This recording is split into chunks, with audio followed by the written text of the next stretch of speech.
Well, for weeks now, we have discussed this heat we are experiencing in North Texas. It should be taken seriously. And here's a reminder, we are seeing wildfires as an issue, not just across Texas, around the globe as well. Crews dealing with similar issues in France, too. The hottest stretch of the year has first responders using just about every resource to try to contain the thousands of acres that continue to burn this morning. I'm Marcus Took. Good morning, I'm Kara. So the fire danger only grows as we do continue to heat up. Greg, we're already nearing 90 degrees this morning. We've barely reached 5 o'clock. So let's talk about this heat and the warning for people out there. Yeah, we mentioned the fire danger. That's certainly going to be a critical, extreme fire danger we're dealing with that red flag warning that we do have in effect for the area today. There's a look at that. All of north central Texas included in that. That is today and tomorrow with the red flag warning out there. So again, we do have the very dry vegetation that we know with the drought conditions. Those winds going to be a little bit gustier and the intense heat. So that's all coming together to create the fire conditions across North Texas. We'll have more on that for you coming up in just a bit. Now, we know it's been hot. That continues across North Texas. The excessive heat warning and heat advisory, those have been extended right on through Wednesday evening now. So we're talking about temperatures 105 to 110 and the heat index. It's going to be pretty close to the actual temperature over the next few days. But when we're talking about daytime highs, close to 110. Yeah, that's very hot across the area, near record highs, in fact, as we go through the day. Mentioned those temperatures. It's 86 in Fair Park, so we're not cooling off a whole lot. We'll drop another couple of degrees before sunrise, but likely not getting below 80 degrees this morning. Already feeling like it's 90 out there for you right now. We'll have those temperatures, upper 80s heading out to Denton at 87, 88 in Decatur, and those low mid 80s heading on out to Canton right now at 82 and 85 in Greenville. So aggravate, that is our word for the day. Try not to lose your cool out there. Please do practice heat safety as we go through the day, as we're looking at those temperatures that will be climbing quickly as we go through the day, topping out right around 107 to 108. Our record high as it stands now is 108, so we're going to be in the neighborhood of that, maybe even exceeding that a little bit later on.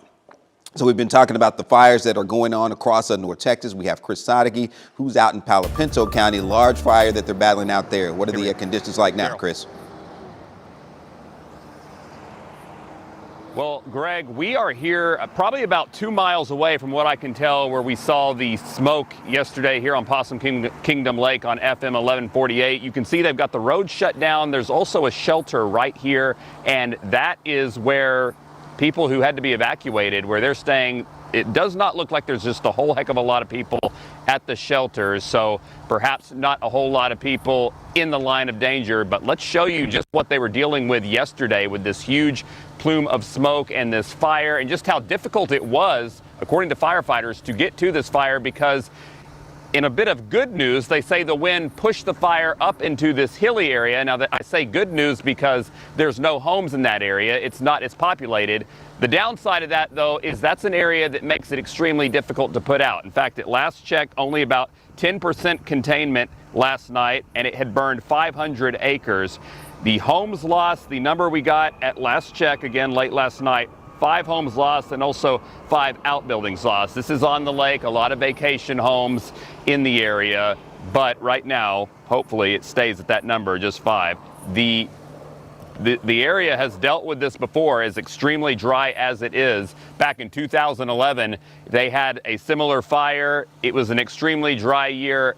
That year, we've done a lot of comparing to this year. They expect this year to be even more dry. And right now, we cannot tell, because of the darkness, how that smoke cloud, if it's still there, if they've been able to contain it at all. Like I said, 10% containment at last check. But as the sun comes up this morning, we should have a better idea of where the fire is going, where that smoke is. We're also checking in, trying to get an update from the Forest Service. So this is something that we will update throughout the morning. Kara, back to you. No, we appreciate the perspective. Thank you so much, Chris, for the update. We're also keeping our eye on a large fire in Somerville County near Glen Rose that is southeast of Fort Worth. So if you have plans to visit the Dinosaur Valley State Park and the Wildlife Preserve, keep checking in to make sure your trip is still a go. Now, a lot of tourists frequent this area. This fire has burned about 1,200 acres and is now 5% contained. Authorities have set up a center for displaced residents, and they're working now to relocate animals. You're getting a good aerial view right there. It gives you some perspective as to how large it is. Kaufman County issued a disaster declaration last night due to a large wildfire that broke out Sunday afternoon. Now, that fire is contained, but continues to burn, and county officials warn it could get worse over the next few days. course, with the heat and potential fire dangers, we want you to make sure you can stay as safe as possible by downloading our WFAA app to keep up with the weather right where you are.